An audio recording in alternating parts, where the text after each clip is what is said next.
Est-ce qu'un professionnel de l'audiovisuel est meilleur quand il trimballe avec lui une tonne de matériel audiovisuel?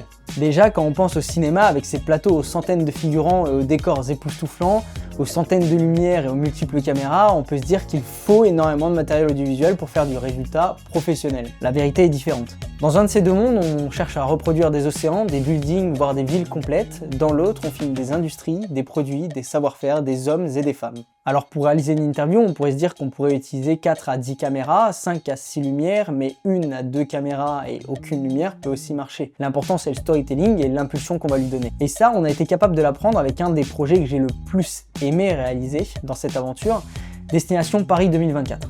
Lorsqu'on réalise des dizaines de kilomètres à pied sur plusieurs jours avec son matériel dans le sac, on compte chaque gramme et chaque batterie qu'on emmène. Cette légèreté matérielle nous permet de nous affranchir du confort des studios et de ces dizaines d'éclairages tout en livrant une extrêmement bonne qualité. Cela naît d'un point très important, notre savoir-faire, l'éclairage se trouve partout et réaliser une interview nous demande de la lumière, pas forcément de la lumière artificielle et un studio. Donc un professionnel de l'audiovisuel ne doit pas venir extrêmement équipé mais justement équipé, que ce soit en son, en lumière et en caméra.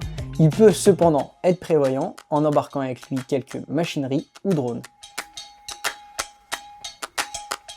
Un slider, tu l'as, tu l'utilises pas, quand tu l'utilises, c'est banger.